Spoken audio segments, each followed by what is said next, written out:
All right, we'll take you out to the White House press briefing right now. Let's listen in. Tomorrow for a working meeting here at the White House. On Thursday, the president will host his 8th cabinet meeting alongside his incredible team. Also on Thursday afternoon, President Trump will host the president of Finland, Alexander Stubb, for a working meeting here at the White House.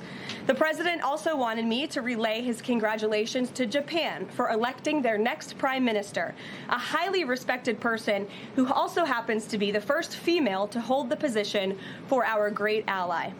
While President Trump continues to negotiate peace deals, meets with world leaders, and celebrates the 250th birthday of our United States Navy, as you saw he and the First Lady do just yesterday, Democrats, unfortunately, are continuing to play political games. And we are now in day 6 of the Democrat federal government shutdown. Millions of American federal workers are under enormous financial stress as a result, wondering how they will pay their bills and take care of their families.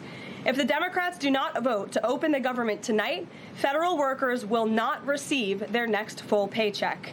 Additionally, the special supplemental nutrition program for women, infants, and children will run out of federal money very soon.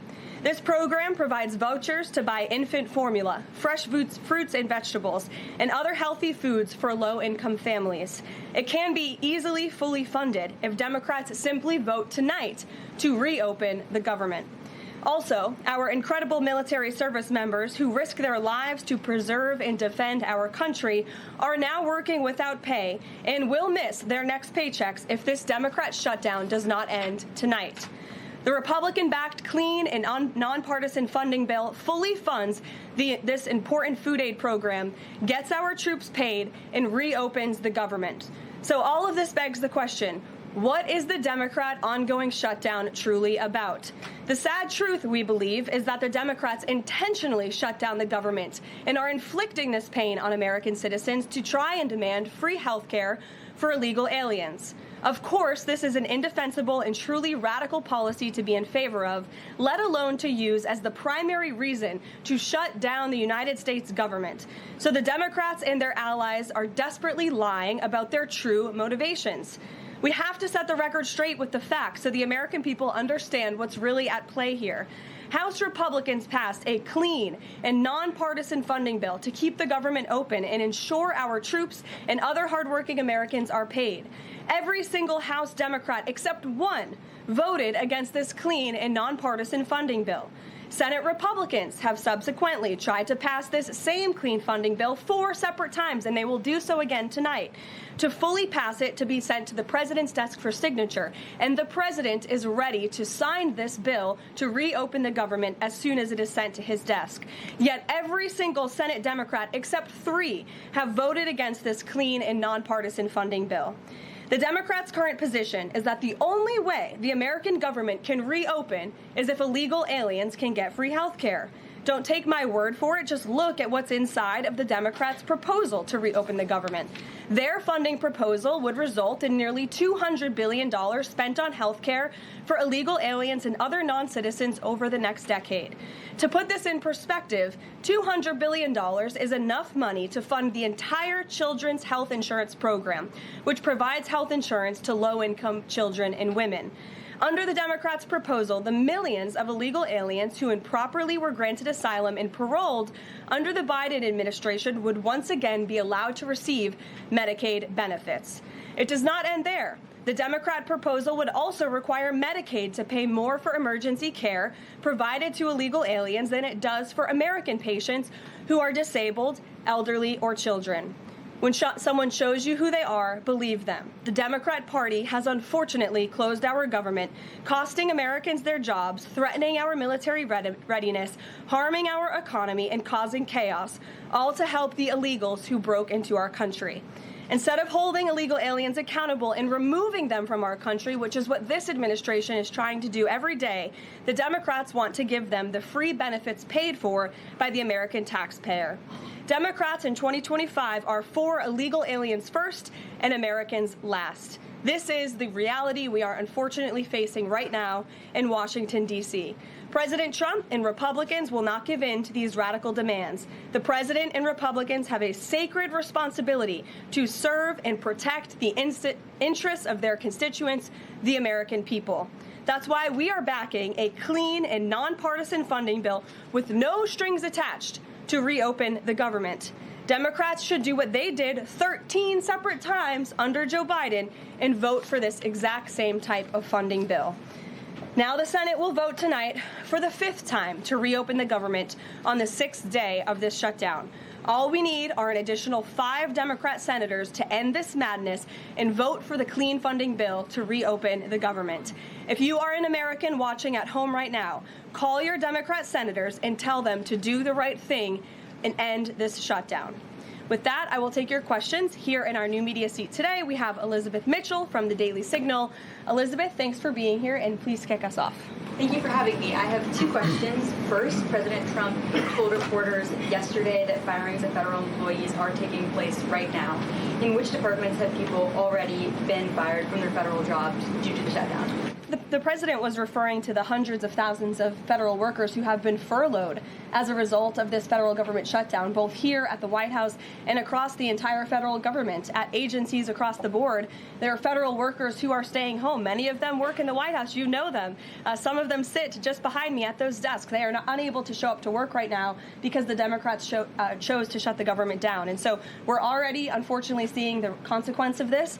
And then, of course, the Office of Management and Budget is continuing to work with agencies on who, unfortunately, is going to have to be laid off if this shutdown continues. And Secretary Robert F. Kennedy Jr. said the FDA was required by federal law to approve the new abortion pill last week. Is the administration considering steps to undo this in light of requests from pro-life Congress members and organizations? I think Secretary Kennedy and the Department of Health and Human Services, as I addressed in the briefing last week, were following the law, and we will continue to do so. As I said last week as well, it's not an endorsement of this drug by any means. It's just a law that they were following. Jennifer.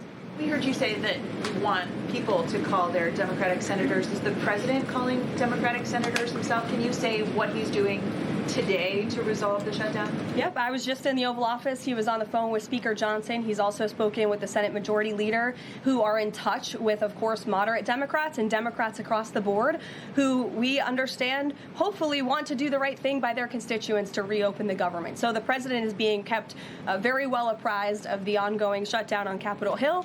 And of course, his position is very clear. There's nothing to negotiate, just reopen the government, and then we can talk about all the important issues facing our country. So he hasn't called specific members of Congress? Not to my knowledge, no. And then on the Affordable Care Act, is he willing to give more, to share more on what he'd like to negotiate on the Affordable Care Act later? Is he willing to say specifically what he would like and when? But look, the president is definitely committed to fixing and improving our healthcare system. You saw it again last week when he had one of the largest pharmaceutical companies in the world coming into the Oval Office and promising to lower drug prices by 200, 300, 100% in many cases for various types of drugs for American patients. That is a huge fix to a broken system that has been ripping off the American people for far too long. So the president's very committed to this. But right now, we need to reopen the federal government, and the president is remaining very firm in that position. Catherine.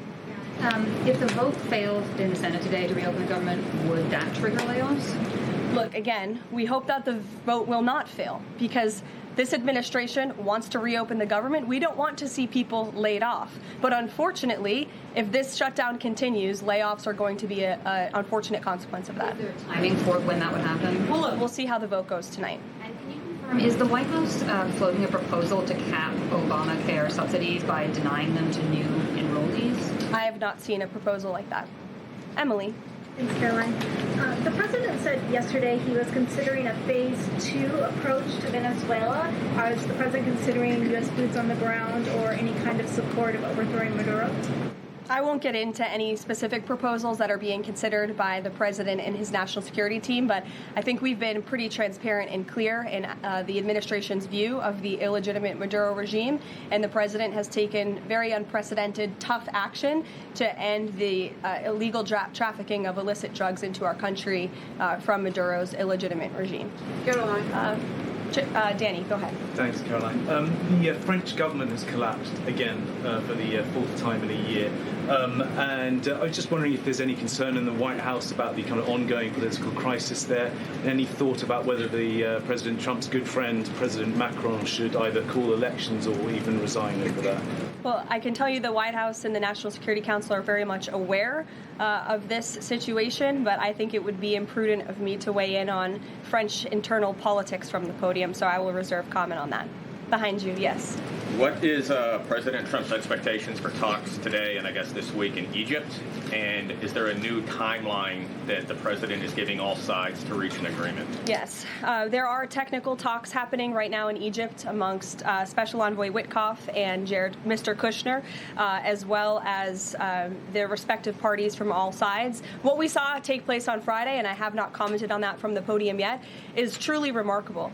You've seen all sides of this conflict agree that this war needs to end and agree to the 20-point framework that President Trump proposed. It's an incredible achievement, and the administration is working very hard to move the ball forward as quickly as we can. The president wants to see a ceasefire. He wants to see the hostages released, and the technical teams are discussing that as we speak to ensure that the environment is perfect to release those hostages. They're going over the lists of both the Israeli hostages and also the political prisoners who will be released, and those talks are underway, and the president is very much on the ball and is being apprised of this situation. The president has given a Sunday evening deadline. Obviously, the negotiations have extended that, I imagine. What is that new deadline? Does the president have a time frame in mind to see this phase implemented? Well, the Sunday evening deadline was to hear back from Hamas on the proposal one way or another. And of course, on Friday, Hamas put out a very clear statement in the president's view that they accept the president's framework, and that's why those technical talks are now underway. But again, we want to move very quickly on this, and the president wants to see the hostages released as soon as possible. Steve. How long do you expect those technical talks to last, Caroline? I don't want to draw a red line up here, Steve. Of course, it's very important, as I just mentioned, that we get this done quickly. That's how the president's team feels, so we can get some momentum, get the hostages out, and then move to the next part of this, which is really ensuring that we can create a lasting and durable peace in Gaza and ensure that Gaza is a place that no longer threatens the security of Israel or the United States. What do you expect to be on the agenda for the president's meeting with the Prime Minister of Canada tomorrow? I'm sure trade will be a topic of discussion tomorrow and all of the other issues that are facing both Canada and the United States. I know the president looks forward to having that discussion with Carney in the Oval Office. Caitlin. Thanks, Caroline. I have two questions. On the layoff of federal workers, potentially, the president said yesterday that Democrats will be to blame if federal workers lose their jobs. Historically, though, in past shutdowns, workers have been furloughed, but they have not been laid off en masse. So wouldn't that be the president's call to lay people off? As I've said repeatedly, Caitlin, this conversation about layoffs would not be happening right now if the Democrats did not vote to shut the government down. And as I also said last briefing as well, we are $37 trillion in debt, and the government is not receiving any cash. So someone has to look at the balance sheet and be good stewards of the American taxpayer dollar. And layoffs are an unfortunate consequence of that. First term, for example. Well, as I'm telling you now, this administration is focusing on checking the balance sheet and ensuring we're doing the right thing by the American taxpayer. And again, these conversations about layoffs would not be happening in the White House today if not for the Democrat shutdown. And they have a choice to change that. They have another opportunity tonight to do the right thing to reopen the government. Joey. Judge over the weekend. Sorry, my second question. A federal judge over the weekend that the president had appointed to the bench in his first term in office basically argued that he could not deploy other states' National Guards to Portland, basically said that it was untethered, his argument, to what is actually happening on the ground. Which local officials in Portland have said that the National Guard is needed there? With all due respect to that judge, I think her opinion is untethered in reality and in the law. The president is using his authority as commander-in-chief, U.S. Code 12406, which clearly states that the president has the right to call up the National Guard in cases where he deems it's appropriate. And if you look at what has happened in Portland, Oregon, for more than 100 nights, I was talking to our law enforcement team about it this morning, for more than 100 days, night after night after night, the ICE facility has been really under siege by these anarchists outside. They have been disrespecting law enforcement. They've been inciting violence. We saw, again, a guillotine rolled out in front of this federal building. And so the president wants to ensure that our federal buildings and our assets are protected. And that's exactly what he's trying to do. And ultimately, in the case in Los Angeles, that judge ruled in the Ninth Circuit, that panel of judges ruled that those troops could remain and that the president was well within his authority to do so. So we are appealing that decision. As you know, we expect a hearing on it pretty quickly, and we're very confident in the president's legal authority to do this, and we're very confident we will win on the merits of the law. But no local officials that you can point to that have said we need the National Guard? Because I spoke to the police chief of Portland last week. He said that the president's claims just don't match up with what's happening on the ground. I would encourage you as a reporter to go on the ground and to take a look at it for yourself, because there's been many members of the press, not press in this room, but independent journalists, some of whom we'll be inviting to the White House very soon to share their stories, because they have been in the middle of these riots and they have witnessed the anarchy that is taking place night after night. It's on video. You should play it on your show. You have a great opportunity on prime time on CNN to show your audience. Yeah, but you're probably talking to partisan Democrat officials who are opposed to everything this president does. You should also ask the people who live in Portland. We've actually heard from many members of the community who have said that this is complete civil disobedience. It's a mess. It's been loud. It's been troubling for neighbors in the community who are just trying to live peacefully. And these people are not there to peacefully protest. They are there to cause mayhem and havoc. Yeah, Caroline. Stephen, go ahead. Thank you, Caroline. Two questions. First, do you have a reaction to reports that thousands of Cuban troops are deployed alongside Russia fighting in Ukraine? And on a very different matter, the president last week floated in an interview with our colleague Daniel from One America a rebate for tariffs of up to $2,000 per person. Is that plan contingent on the Supreme Court's upcoming ruling on the legality of the tariffs? And is the White House preparing for legislation to make that happen? Sure. On the first point, I have not seen that report, Stephen, but I'll check in with our national security team after this and we'll get you an update. To your second point about the tariff rebates, I think it's an idea that the president has discussed and floated with his team of advisors, but no decision has been firmly made at this point in time. Why don't we go to the back? Owen. Good afternoon. Good afternoon. A few days ago, President Trump demanded Jay Jones in Virginia get out of the race for condoning political violence in a text message against a Republican politician a few years ago. He hasn't left the race. He hasn't dropped out. What's the president's reaction? Well, as you know, I'm not at liberty to discuss political races from the podium. I think the president himself made his position very clear, and I think anyone could agree the messages that were sent by this Democrat nominee for Attorney General in Virginia are really shocking, alarming, and completely unacceptable. He was threatening to kill his opponent and his opponent's children, and that type of rhetoric has zero place in our country, and the president was absolutely right to condemn that. One more, please. Sure, go ahead. Thank you. The Democrats have questioned and scrutinized the president's comments about using potentially the military, American cities, as training grounds for the military. And when you look at Portland, Chicago, local and state officials say that their local law enforcement is able to handle the situations, these protests on the ground. The president says that Portland is burning, using that as justification for the National Guard in Portland. But when you look here in Washington, D.C., the president just last week said it is now a completely safe city, and there are still National Guard members on the streets that are not involved in ICE activities. Can you provide the justification for the White House here in Washington, D.C., why the National Guard members continue to be out on the streets? Because Washington, D.C. has invited the National Guard here. Why?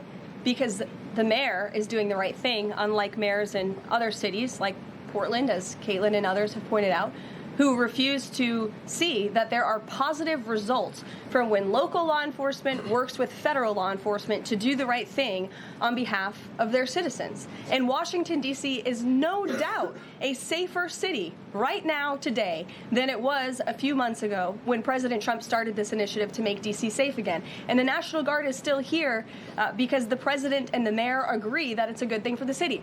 Just like you're seeing in Memphis, for instance. We'll have National Guard deployed to Memphis. this. We have federal agents who are on the ground working with state and local law enforcement. The state police in Tennessee are part of this effort. The local metropolitan police in Memphis are part of this effort. State and local law enforcement and federal law enforcement should be working together. And it's a shame that we see in some cities across the country that their mayors are just simply refusing to cooperate because they don't like Donald Trump. And that's what this boils down to. And I don't think any American would disagree that Chicago needs more law enforcement reinforcements, that they need more resources. Look at this headline from over the weekend. At least 30 people shot during the weekend in Democrat-run Chicago.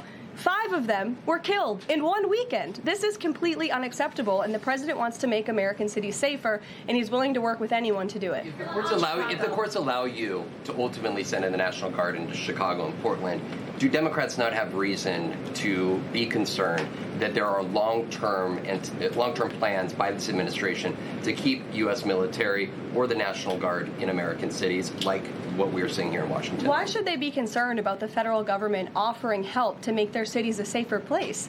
They should be concerned about this. They should be concerned about the fact that people in their cities right now are being gunned down every single night. And the president, all he's trying to do is fix it. And there has been a complete smear campaign by the Democrats and the media, quite frankly. I was reading Political Playbook this morning, one of the most inside the Beltway newsletters you can find. And you guys are framing this like the president wants to take over the American cities with the military. The president wants to help these local leaders who have been completely ineffective in securing their own cities. And we have already seen there's a positive formula for that. Look at Washington, D.C. The murder rate has declined significantly. Our streets are safer. People who live here feel safer. All of you in this room, I know you do. You just won't admit it. And it's a proven system that works, and the president wants to make America's cities safe again. And I don't think there's anything wrong with that. Michael. Thank you, Caroline. 2 questions, if I may. Because the mayor wants them. Michael. These talks in Egypt, if Hamas does agree to relinquish power and give it up, cede power to this transitional technocratic government, if that does happen, would the Trump administration then recognize a Palestinian state? Look, I don't want to get ahead of the technical talks right now, Michael. They're extremely sensitive. They're taking place, again, as we speak, and there's a lot of, there's many things to discuss, of course. This is hopefully, we expect and we hope going to be one of the greatest peace deals this world has ever seen. And the Trump administration is working diligently and working very hard to get there. And as I said, Friday, all terms agreed. We have the Arab countries who are working with us. Of course, Israel has been incredible in cooperating with the president's plan and agreeing to it. And we're very hopeful, and we expect that to continue. Caroline, you tweeted about this over the weekend. Thank you. I was going to you in the blue shirt and tie. Oh, thank you, Caroline. You're welcome. Of the Daily Mail. Today, the Supreme Court declined to hear Ghislaine Maxwell's appeal. Will Trump rule out granting her clemency? Is that something the White House is considering? It's not something I've heard discussed, and we don't comment on clemency requests that may or may not have been made, but I'm certainly not tracking that one at this point in time. Caroline. Jordan, go ahead. Thank you, Caroline. So we're talking about these radical groups in Portland and Chicago. I know the president has spoken about potentially going after George Soros with RICO charges and for funding all of this violence. Has there been any update on that? And also, is the administration looking into the other nonprofits, maybe taking away their 501c3 status for funding this violence? And then I have one more question. Sure. The financial backing of these groups, particularly Antifa, is certainly something the administration is looking into aggressively. And the federal government has never really been mobilized or tasked with doing that. So we're kind of kickstarting that into gear. The FBI is working on it alongside the White House's Homeland Security Task Force. We have our intelligence community looking into this as well. And even the Secretary of Treasury is involved with these matters since they are financial in nature. And we will continue to get to the bottom of who is funding these organizations in this organized anarchy against our country and our government. It's a question the American people have been begging the answer for many years, and we're committed to uncovering it. And when we do, I'm sure you'll be one of the first people to know. Separately, Caroline. Thank you. So Gaza, under the president's plan, is going to be governed by a transitional governance of a technocratic, apolitical Palestinian committee made up of qualified Palestinians and international experts. Now, given how radicalized the Palestinian population is in Gaza and in the West Bank, Can you offer some insight or guidance into who are some of these Palestinians that are going to be considered for leadership roles in Gaza, and where are you going to be finding them, and do you have any names? We're not quite there yet, Jonathan.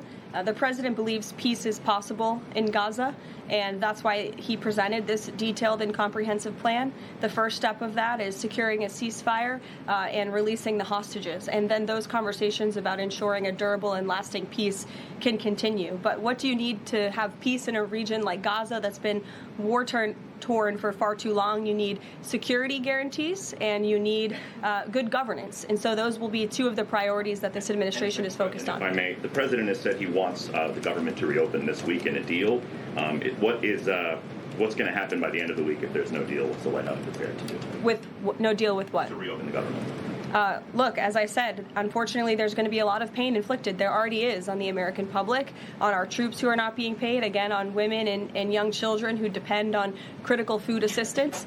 We hate to see this. And in fact, the Office of Management and Budget is trying to do everything they can to find funds to get out the door for these vulnerable populations in our country. Again, we shouldn't be having to do that. The Democrats have a chance to change course tonight. I believe the vote's taking place at 6:30, and we urge Democrat senators to vote to reopen the government and to do the right thing. Thanks, guys.